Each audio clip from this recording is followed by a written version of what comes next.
Okay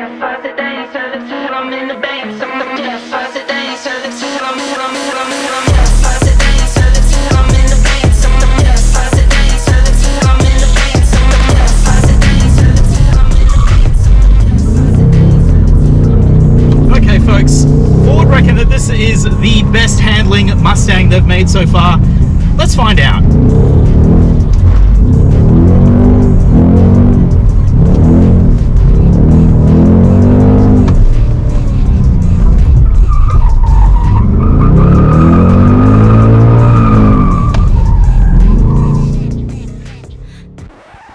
Okay, maybe let's start here, on the skid pan. It's always a joy when manufacturers allow us to abuse their cars on a skid pan, but I'll be honest, it took me a long time to warm up to the Mustang, and despite getting a few good skids in, I don't think I ever truly did. The previous generation Mustang always had a reputation for being a bit of a spiky thing when it came to catching a slide. There's plenty of anecdotal evidence of this from cars and coffee events, and it appears that the new generation S650 Mustang still has the same traits. When it's sideways, the new Mustang certainly feels a heck of a lot like the old one. Which isn't that surprising, given it's not really an all-new generation. There's a lot of carryover in the platform, powertrains, transmissions, and, crucially, the suspension. But there are some new features to supposedly help it out, to help you have some fun. And one of these features is the drift brake.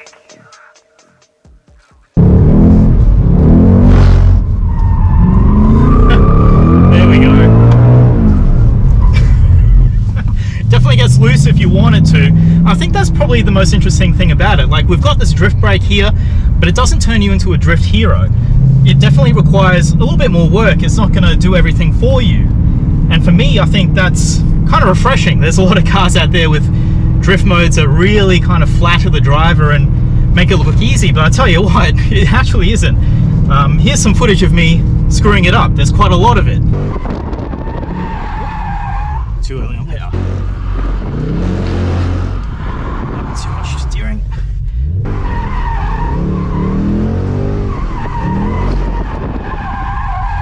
It's always better with bike. Yeah. But when you get it right, it can be pretty satisfying.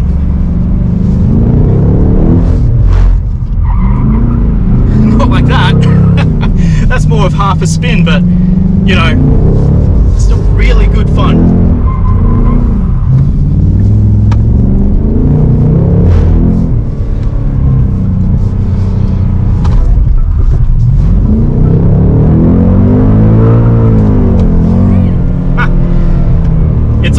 When you get it right. In one way, the drift brake is good. If you pull it, the rear wheels will lock up reliably each and every time. The bad part is there's no physical feedback, no change in pull force that lets you know the rear brakes are actually engaging.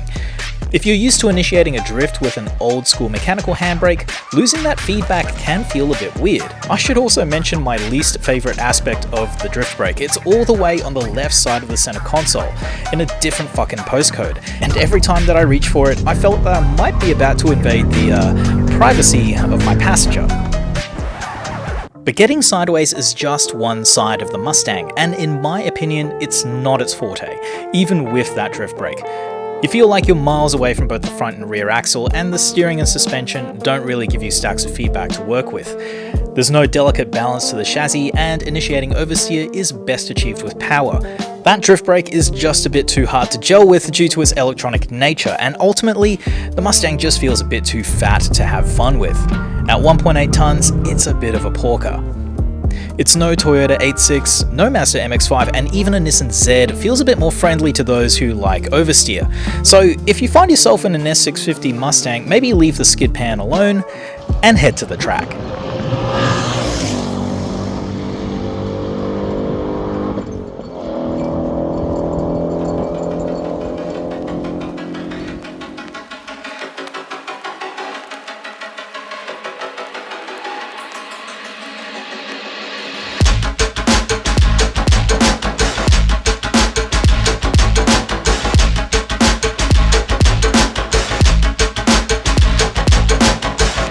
Ford gave us a handful of laps in the regular Mustang GT, then a go in the top dog Mustang Dark Horse, and out here both cars are a heck of a lot of fun. Big V8s with 550 Newton meters to play with are always going to feel great on a circuit, but it's not just about power or torque.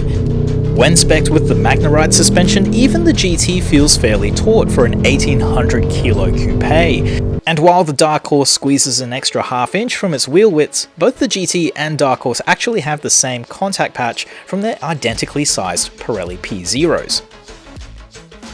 And when it comes to the brakes, those are also nearly identical. Same calipers, same pads, same rotor dimensions. The Dark Horse just gets two-piece rotors up front. This is great news because the Dark Horse is all sold out. Count yourself lucky if you can get your hands on one. But even if you can't, the regular old GT actually gets you pretty close to it. But what the GT doesn't have is the Dark Horse's close ratio Tremec gearbox. You shift less in the GT, but though that V8 has such an elastic torque band and can drive around that taller gearing, the Dark Horse manual has a critical advantage through its shorter gearing, and it's the most noticeable difference between the two when out in a circuit like the Bend. Put it simply, the Dark Horse's more closely stacked ratios help keep you in the meaty part of the engine's torque band, regardless of the configuration of the racetrack you're on. Though the 349 kilowatt Dark Horse only has a 2 kilowatt advantage of the Mustang GT and the same peak torque, it feels substantially perkier thanks to its sportier gear set. I should also mention that while track mode uncorks the exhaust in a very satisfying way and gives you the tightest damper settings from that adaptive suspension, it doesn't give as much leeway in terms of slip angle as some other sports cars. You'll be plenty fast if you leave stability control on while in track mode, but if you're fond of pointing your car into apexes via a smidge of oversteer, it's something you might want to deactivate once you're used to the car's handling. But only on a track, of course. But how is the handling? Technically, it handles just fine. It just scores a bit low on driver engagement. While I think the Mustang in all of its forms has great mechanical grip, it's a bit dull, a bit uncommunicative, and the steering could do with less slack and a faster ratio. It's not the kind of car that really compels you to throw it around, and honestly, it wasn't as fast as I was hoping it to be. That's just my opinion, but it's an opinion that's backed up by data. Ford kindly data-logged our sessions in the Dark Horse, and at the end of my sesh I managed to clock a fastest lap of 1 minute and 39.7 seconds. That means the Dark Horse is slower than a Honda. Not just any Honda though, this Honda. When I last drove the Type R, I also got some telemetry to look at, and on the exact same configuration of the same track, I got that thing to 1 minute 37.89. Without really trying too hard. Nearly 2 seconds quicker than the Mustang. And that's despite the Mustang having a power to weight ratio of 1 to 5.22. That is, 1 kilowatt has 5.22 kilograms to move around. The Civic Type R has a worse ratio of 1 to 6.08.